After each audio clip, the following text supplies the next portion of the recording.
Dentro del aprendizaje supervisado, entonces hay principalmente dos tipos de aprendizajes o de problemas supervisados, dos tipos de problemas supervisados. Y tienen que ver con el tipo de variable a la salida que yo tengo que yo tengo en mi problema. Si la variable de la salida es discreta, entonces yo tengo un problema de clasificación. La mayoría de los ejemplos que hemos visto hasta ahora son problemas de clasificación. Miren que si nos devolvemos, entonces lo que yo quiero que el modelo me entregue cuando yo ingreso esto es un 0. Cuando yo quiero que ingrese esto es un 1, un 2, un 3, un 4. Es decir, la variable a la salida toma valores discretos. Cuando yo ingreso imágenes y quiero reconocer la persona que hay en la imagen, yo quiero que Facebook me diga si la persona que está en la imagen es Pedro, es Juan, es Pablo. Son valores discretos. ¿Sí? Si ingreso esta imagen y yo quiero saber a qué clase pertenece, a qué pertenece cada uno de los objetos que yo señalé, sí, que yo identifiqué, entonces yo tengo personas, carros, camiones, eh, semáforos. Entonces son valores discretos, ¿sí? Que toman dentro de una categoría. Cuando estamos hablando del reconocimiento de voz, yo hablo y yo quiero que el sistema me diga qué palabra dentro de un diccionario de palabras pronuncié. El diccionario de palabras puede ser muy grande, puede ser de 1000, de 2000, de 10.000, de 100.000 palabras, pero sigue siendo un valor discreto, un valor dentro de ese conjunto de posibles valores. ¿Sí? Lo mismo pasará en la traducción. Pero hay casos en los que yo quiero, por ejemplo, predecir, yo les digo a ustedes, por ejemplo, les entrego las características de una casa y yo quiero que usted me prediga cuál es el valor de la casa, que es normalmente algo que se llama el índice de precios de la vivienda, que en el contexto colombiano no lo usamos mucho, pero por ejemplo en Estados Unidos se usa mucho. Entonces, el valor de una vivienda es una variable continua, ¿cierto? Porque ella no vale 1 o 2 o 3, ella vale 1.15, 1.16, 1.179, 1.189, 2.456, es una variable continua. Ese valor es una variable continua. Entonces, dependiendo del tipo de aprendizaje, dependiendo del tipo de variable a la salida, el aprendizaje supervisado puede ser de tipo clasificación cuando la variable a predecir es discreta o puede ser regresión cuando la variable a predecir es continua. Tengan muy en cuenta, entonces, que los problemas los vamos a representar de dos maneras diferentes. Cuando tenemos problemas de clasificación,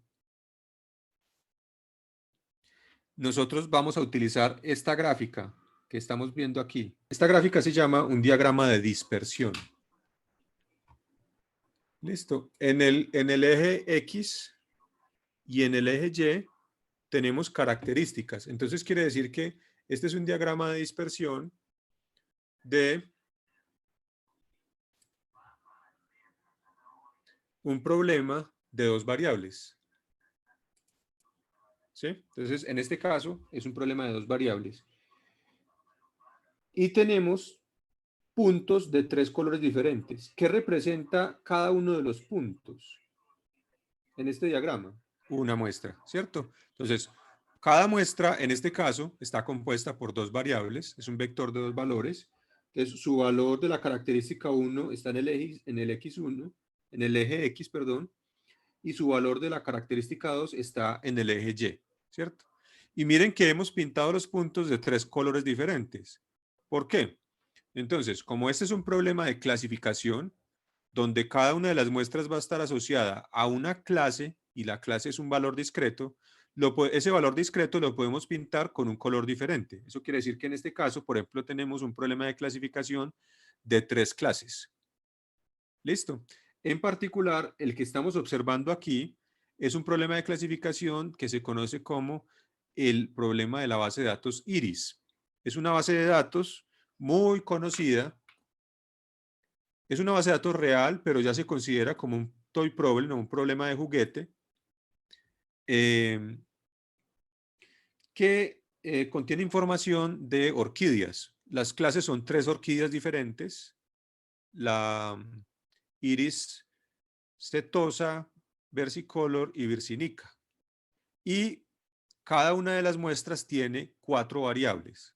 Aquí en este caso solamente estoy pintando 2 de las variables. ¿Por qué?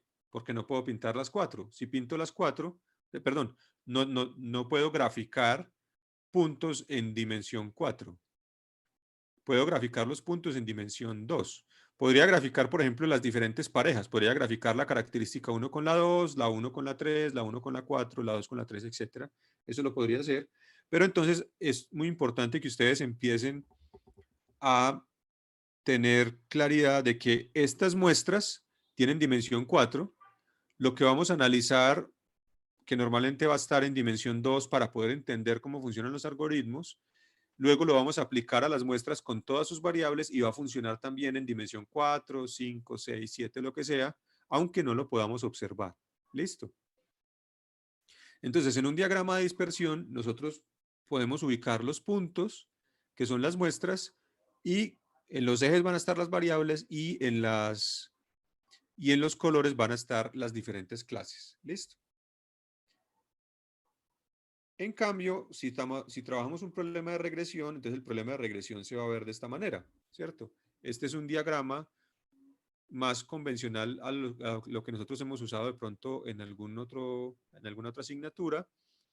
Tenemos, en este caso, solamente podemos graficar una característica y no dos, porque la variable a predecir, como es continua, no la podemos incluir, por ejemplo, como en el caso anterior, que era a través de un color. No, tenemos que utilizar un eje, por ejemplo, el eje, en este caso el eje Y, para la variable a predecir.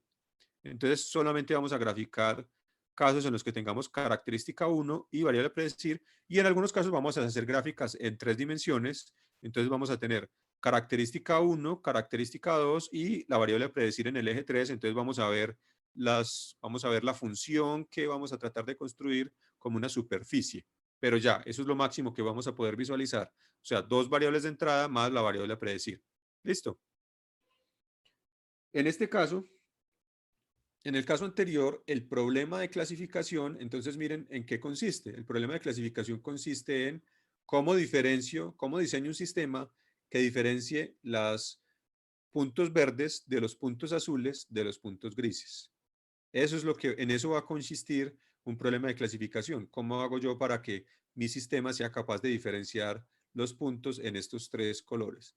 Mientras que en el caso de regresión, normalmente lo que yo quiero hacer entonces es construir una función que me represente las muestras, que son en este caso estos puntos, y que cuando ingrese una muestra nueva, que va a tener un valor de característica, por ejemplo, en este caso de 9, entonces el modelo le asigne una salida. Diga, bueno, para una entrada, para una muestra que tiene una característica de 9, su valor a la salida, pues no sé, es 160, por ejemplo, de acuerdo a la dinámica que hay en los datos. Un par de cosas que es importante tener en cuenta. Entonces, los retos que se deben enfrentar en el aprendizaje automático están muy referidos al problema de clasificación. Entonces, ¿por qué son difíciles los problemas a veces de aprendizaje automático?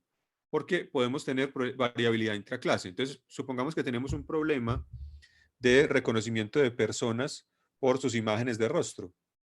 Entonces, lo que nosotros no podemos asumir es que la persona siempre aparece exactamente en la misma posición. No, va a aparecer en posiciones diferentes, va a aparecer con gafas o sin gafas, se va a cambiar las gafas, se va a dejar crecer la barba, va a haber imágenes en las que está expresando algún tipo de gesto y en otras no.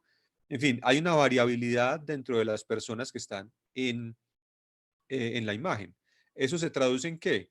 En que los puntos que pertenecen a una misma clase, que están pintados con un mismo color, no están ubicados en un solo lugar, sino que precisamente están como aquí, están dispersos. Por eso esto se llama un diagrama de dispersión, porque me permite ver qué tan dispersos están esos puntos, ¿cierto? Esto lo llamamos variabilidad intraclase. ¿Qué tanta variabilidad hay dentro de las clases? Asuman, por ejemplo, que tuviésemos un puntico verde por acá arriba. Entonces eso sería todavía más variabilidad en las clases y eso hace más difícil el proceso de decirle a un sistema que identifique los patrones que conforman esta clase, ¿cierto? Y que sea capaz de diferenciar de la otra. Y el otro problema que podemos tener es similitud entre clases, ¿cierto? La similitud entre clases es, en este caso, por ejemplo, suponiendo que tenemos el mismo problema de reconocimiento de personas por imágenes de rostro, tenemos 2 gemelas idénticas, ¿cierto? Entonces, estas dos gemelas son dos clases diferentes, pero si las características que estamos midiendo son características biométricas del rostro, por ejemplo, en muchos casos de problemas de identificación de personas por imágenes de rostro, perdón, se me movió, eh, se toma información como, por ejemplo, se ubican algunos puntos claves dentro del rostro. Se ubican, por ejemplo, las comisuras de la boca, las comisuras de los ojos, se ubican algunos puntos relacionados con la nariz y se utilizan como características las relaciones que existen entre esos puntos, ¿cierto? Entonces, la distancia que hay entre, por ejemplo, en el tamaño de la nariz con el tamaño de los ojos, ¿cierto? Como la distancia hay entre las dos comisuras de los ojos. O la relación que existe entre la distancia de eso, de la nariz con las comisuras de la boca. Y esas son las que se utilizan como variables biométricas, de características biométricas. Pero en el caso, pues, de dos gemelas perfectas, pues esos valores van a ser muy parecidos. ¿En qué se traduce eso? Se traduce en que dentro del diagrama de dispersión nosotros vamos a ver estos casos. Aquí hay una muestra azul y aquí hay una muestra gris. Son de dos clases diferentes, pero se ubican casi en el mismo lugar dentro del espacio de características, que es este, casi en el mismo lugar, porque los valores de sus características son casi idénticos, pero pertenecen a dos clases diferentes. Entonces, eso genera un reto bastante mayor para poder realizar, digamos, el proceso de predicción. ¿Listo? Entonces, lo primero lo llamamos variabilidad entre clase y al segundo lo llamamos similitud entre clases. Eso hace que los problemas de clasificación pues sean más difíciles.